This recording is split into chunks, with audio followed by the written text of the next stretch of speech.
Alrighty, folks. Now I got a question for you. What do you get when you cross a Jewish refugee fleeing Nazi Germany, a kibbutz in the middle of nowhere, and a military that desperately needs a gun that won't jam when sand gets in the action? Well, you get one of the most legendary firearms in history in a story so wild, sounds like something straight out of a Hollywood movie. We're talking about the Uzi Submachine gun, folks. This little Israeli powerhouse has been dropping bad guys and starring in action flicks for over 7 decades. But here's the crazy part. It all started with a kid who burned his hand trying to saw off a rifle barrel at age 15, got thrown in prison by the British for having gun part, and went on to design a weapon so good that armies around the world are still using it today. The man who invented this legendary firearm never wanted his name on the gun in the first place. Uziel Gal fought tooth and nail to keep them from calling it the Uzi. But the Israeli military said, "Tough luck, partner," and slapped his name on it anyway. Now that's what I call involuntary immortality. Now before we get into the meat and potatoes of this story, let me paint you a picture of what was happening in the world when our hero was born.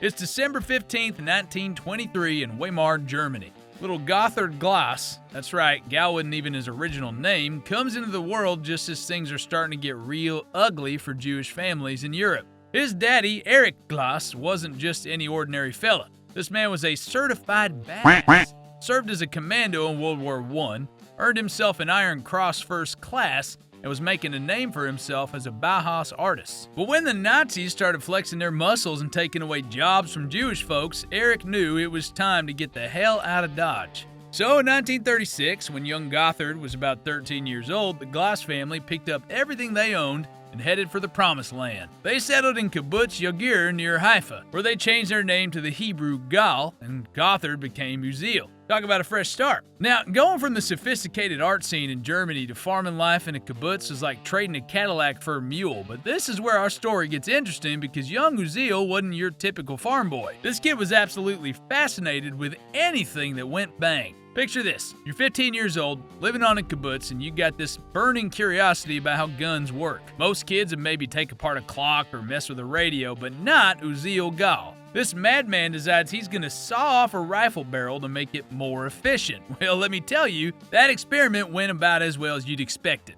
He burned his hand something fierce, but did that stop him? Hell no. By the time he was still a teenager, the kid had built himself an automatic arrow launcher. We're talking about a bow that could fire multiple arrows in rapid succession. In 1940s Palestine, that was like building a rocket ship in your garage. This boy was clearly destined for bigger things. But here's where the story takes a dark turn. See, then the British were running the show in Palestine. They had some pretty strict rules about Jews owning firearms. Made sense from their perspective. They didn't want an uprising on their hands, but for a young man like Uziel, who was already showing signs of becoming a mechanical genius, those rules were more like suggestions. In 1943, the British police came knocking on Uziel's door. They caught him with weapons parts, and in their book, that was a big no-no. The judge sentenced him to 6 years in the infamous Akko Fortress Prison. Now, most 20-year-olds would have been broken by that experience, but Uziel, he used that time to think, plan, and to dream about the perfect firearm. He served 3 years before getting pardoned in 1946, and when he walked out of that prison, he was more determined than ever to build something special. May 14th, 1948, Israel declares independence, and faster than you can say Mazel Tov, Arab armies are pouring across the borders from every direction. The brand new Israeli Defense Forces had a problem that would make any quartermaster break out in a cold sweat.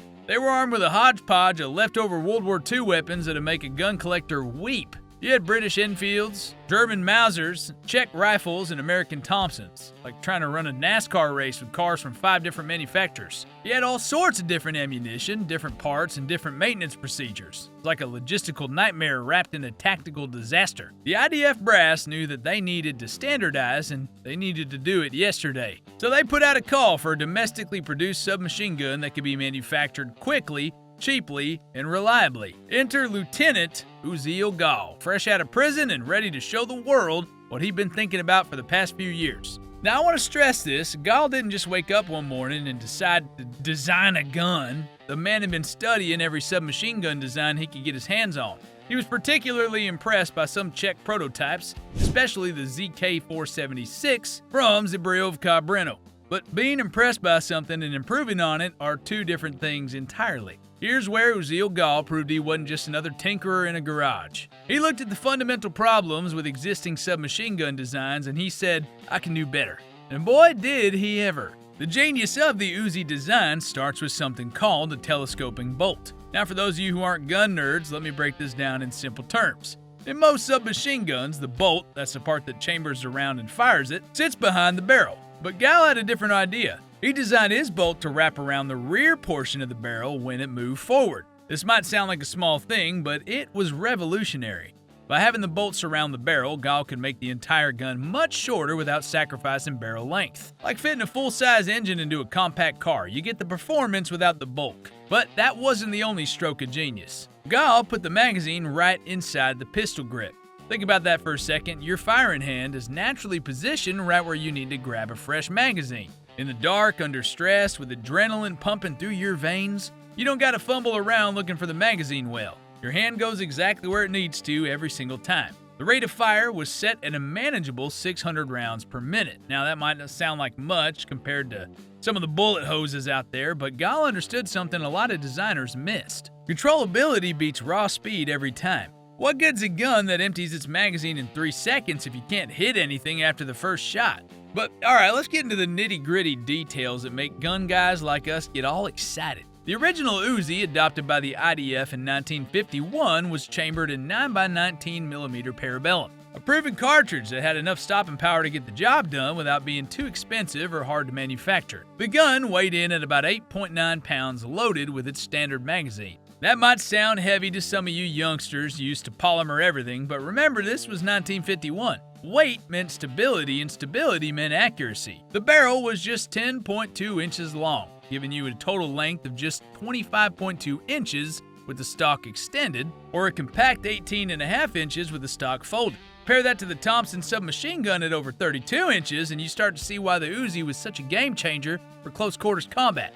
The effective range was listed at 200 meters, but let's be honest, this was not a precision rifle. The Uzi wasn't designed for situations where you needed to put a lot of lead down range in a hurry, and accuracy was measured in minute of bad guy rather than minute of angle. But what really set the Uzi apart from its competition was its reliability. This gun was built like a tank and ran like a Swiss watch. The simple blowback operation meant fewer moving parts, and fewer moving parts meant fewer things that could break. You following me? The open bolt design helped with cooling during sustained fire, and the massive bolt helped control the rate of fire. Now, the Uzi got its first real test during the Sinai campaign in 1956, and it passed with flying colors. Israeli paratroopers and special forces units loved the compact size and reliability. Here was a gun that could be carried easily, deployed quickly, and fired accurately even in the harshest desert conditions. But the real proof came in 1967 during the Six-Day War. Israeli forces equipped with Uzis swept through enemy positions with a speed and efficiency that shocked the world. The gun performed flawlessly in everything from urban combat in Jerusalem to tank battles in the Sinai Desert. One of the most famous users of the Uzi was the Israeli Secret Service. These guys needed a weapon that could be concealed easily, but still pack enough punch to stop multiple attackers. The Uzi fit the bill perfectly, and soon you started seeing it in the hands of bodyguards and security personnel around the world. But here's where things explode. The Uzi wasn't content to just serve in the Israeli military. This gun had bigger ambitions. By the 1960s, armies and police forces around the world were taking notice of this little Israeli wonder. The Germans adopted it as the MP2. The Dutch called it the MP Uzi. Even the Americans got in on the action, with various law enforcement agencies and military units adding it to their arsenals. We're talking about over 90 countries that eventually used some variant of the Uzi. But it wasn't just the military and police who fell in love with this gun. Hollywood discovered the Uzi in the 1970s and 80s, and suddenly every action hero worth his salt was wielding one. From Scarface to the Terminator, the Uzi became the go-to weapon for anyone who wanted to look serious about business. And I'll admit, there's something about that Uzi's distinctive profile that just screams professional. It's not pretty like an MP5, and it's not intimidating like an AK-47. The Uzi's just all business. Functional, reliable, and effective. It's the Glock of submachine guns, if you will. Now, Uziel Gal wasn't the type to rest on his laurels. As the years went by, he and other designers continued to refine and improve the basic Uzi design. And this led to a whole family of weapons that shared the same DNA but were tailored for different missions. The Mini Uzi, introduced in 1980, was 80% of the size of the original, but fired at an elevated 950 rounds per minute. This little beast was perfect for close quarters protection work and special operations where concealment was key. Then came the Micro Uzi in 1986. Now this thing fired an incredible 1,200 rounds per minute. At this point, we're talking about a weapon that's barely bigger than a large pistol, but capable of putting out more firepower than most rifles, like having a pocket-sized Hurricane. But my personal favorite's gotta be the Uzi Pro, developed in the 2000s. This modernized version incorporated all the lessons learned from decades of combat use. It featured a closed bolt firing system for improved accuracy, Picatinny rails for accessories, and modern materials that reduced weight while maintaining that legendary Uzi reliability. Well, let's take another moment to talk about the man himself, because Uziel Gal was as fascinating as the weapon he created. Despite creating one of the most famous firearms in history, Gal remained remarkably humble about his achievement. He always insisted he was just doing his job like any other soldier. When the Israeli government wanted to name the gun after him, Gal casually protested. He didn't want a weapon, something designed to take lives, to bear his name. But the military brass overruled him and the Uzi was born. In interviews later in life, Gal would say he preferred to be known simply as Gal rather than the inventor of the Uzi. After retiring from the military in 1975, Gal moved to the United States to care for his daughter, who suffered from a brain disorder. And even in retirement, he couldn't stay away from firearms design. He worked with Sturm, Ruger & Company to develop the Ruger MP9, an updated version of his original design using modern materials and manufacturing techniques. Now sadly, the MP9 never achieved the commercial success of the original Uzi. It was introduced in 1995 but discontinued after just a year due to lack of interest. Sometimes lightning doesn't strike twice, even for a genius like Uziel Gal. Now, Uziel Gal passed away in September 2002 at the age of 78.